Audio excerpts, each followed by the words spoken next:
بسم اللہ الرحمن الرحیم۔ السلام علیکم پیاری بہنوں اور بھائیوں، اللہ پاک کی سب سے خوبصورت تخلیق، سب سے خوبصورت کریشن انسان ہے۔ قرآن پاک کی سورہ التین میں اللہ پاک نے ارشاد فرمایا، بے شک ہم نے انسان کو بہترین سانچوں میں پیدا کیا ہے۔ یعنی اس آیت میں اللہ پاک نے انسان کو بہترین تخلیق قرار دیا۔ بہترین کا اس میں مطلب ہے کہ انسان کو اللہ پاک نے بہترین اعتدال اور توازن والی ساخت میں پیدا فرمایا۔ انسان کی تخلیق بڑے اچھے خمیر کے ساتھ کی، انسان کی تشکیل بڑی خوبصورتی سے کی، پھر اتنا خوبصورت تشکیل کرنے کے بعد اس میں اللہ پاک نے اپنی نورانی روح پھونک دی۔ قرآن کی سورۃ الحجر میں اللہ پاک نے فرمایا، اور اس پیکر میں میں نے اپنی روح پھونک دی۔ تو اس سے خوبصورت تخلیق کوئی اور ہو ہی نہیں سکتی۔ ایک انسان کی ظاہری ساخت ہے جس کو بہت خوبصورتی سے بڑی ہی محبت سے بنایا، پورا ڈھانچہ بڑے خوبصورت اعتدال کے ساتھ بنایا، اور ظاہری ساخت کے ساتھ ساتھ ایک اس کا باطن بھی تشکیل فرمایا، جس میں اپنی نورانی روح پھونک کر اتنا خوبصورت کر دیا کہ اس کی مثل کوئی ہے ہی نہیں۔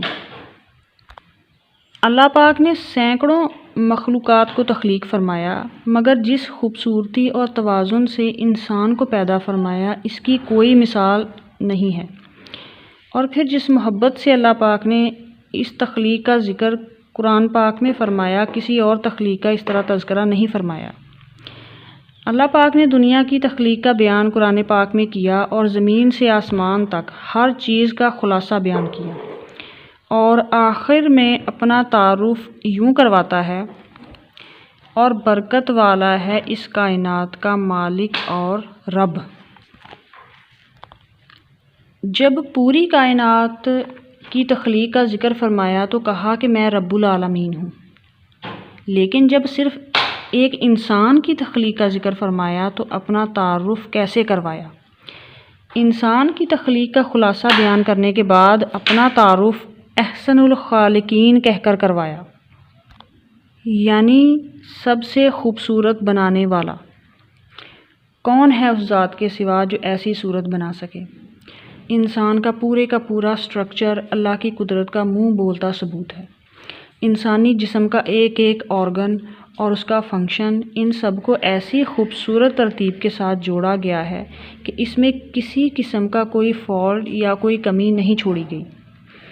اب انسانی برین کو ہی دیکھ لیجئے، یہ انسانی جسم کے اندر ایک چھوٹا سا کمپیوٹر نما ایک چیز ہے جو پورے باڈی پارٹس کے فنکشنز کو کنٹرول کرتا ہے۔ یہ ہمارے باڈی کے فنکشنز کو 5 سینسز یعنی ٹچ، ٹیسٹ، ہیئرنگ، سائٹ اور اسمیل کے ذریعے ملنے والی انفارمیشن کو پروسیس کر کے کنٹرول کرتا ہے۔ اسکل کے اندر برین کا اصل وزن تقریباً 1400 سے 1700 گرام تک ہوتا ہے۔ کیا آپ جانتے ہیں کہ ہم اپنے سر میں اتنا زیادہ وزن کیوں محسوس نہیں کرتے؟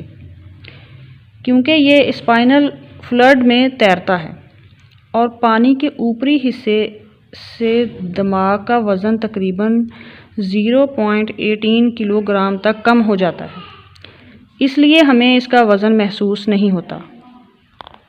اور یہ سیال دماغ کے فضلے کو بھی ہٹاتا ہے، اور اس کے ساتھ ساتھ اعصابی نظام کو ایکوریٹ کام کرنے میں بھی مدد کرتا ہے۔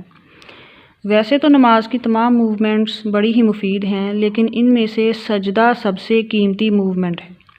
اس میں یہ سیال اوپر نیچے حرکت کرتا ہے، اور اس سے دماغ کو ایک طرح کا مساج بھی ہوتا ہے، اور نماز کے بعد یہ ذہنی سکون کی بھی ایک وجہ ہے۔ سبحان اللہ، میرے اللہ کی شان دیکھیں، جس نے کیسی کاریگری کے ساتھ ایک ایسا کامیاب پروجیکٹ بنایا ہے جس کو آج تک کوئی کاپی نہیں کر سکا اور نہ کر سکے گا، اور ایسا عظیم پروجیکٹ بنایا بھی اس ذات واحد نے، مطلب کہ اس کا کوئی مددگار نہیں، اور نہ اس کا کوئی اسسٹنٹ، نہ کوئی مشیر، اور نہ اس کا کوئی شریک ہے۔ وہ تنہا اس پوری کائنات کا خالق ہے، وہ کسی کی مدد کا محتاج نہیں ہے۔ سورہ النمل میں اللہ تعالیٰ فرماتا ہے، یہ اللہ کی کاریگری ہے جو ہر چیز کو کامل ترتیب یعنی کامل ترتیب سے تصرف کرتا ہے۔ کیسا کاریگر ہے وہ، کیسا شاندار اور پرفیکٹ کریٹر ہے وہ، اور انسان کتنا ناشکرا ہے۔ ہم تو صرف اس رب سے گلے شکوے ہی کرتے ہیں۔ جتنا ہو سکے اس ذات کا شکر ادا کریں۔ دن کا آغاز شکر سے کریں اور رات کو سونے سے پہلے بھی اللہ پاک کا شکر ادا کر کے سوئیں۔ اس ذات کا جتنا شکر ادا کریں اتنا ہی کم ہے جس نے ہمیں انسان بنایا اور ایک مکمل انسان بنایا۔ آپ ایک عادت بنائیں، جب بھی دعا مانگیں تو سب سے پہلے شکر ادا کریں، کیونکہ اگر زندگی میں کسی چیز کی کمی ہے تو دوسری طرف اللہ پاک نے بہت کچھ دیا بھی تو ہے جو ہمیں کبھی یاد ہی نہیں رہتا۔ اللہ پاک نے صحت دی، تندرستی دی، آل اولاد، گھر، ماں باپ، کسی چیز کی زندگی میں اللہ پاک نے کمی نہیں چھوڑی۔ اگر کچھ کمیاں ہیں بھی تو ان کمیوں کو لے کر ہم اللہ پاک سے گلے کرتے ہیں، شکوے کرتے ہیں اور اس کا شکر ادا کرنا بھول جاتے ہیں۔ ان نعمتوں کا شکر ادا کرنا بھول جاتے ہیں جو اللہ پاک نے ہمیں دے رکھی ہیں۔ اللہ پاک مجھے اور آپ کو سمجھنے اور عمل کرنے کی توفیق عطا فرمائے۔ آمین ثم آمین۔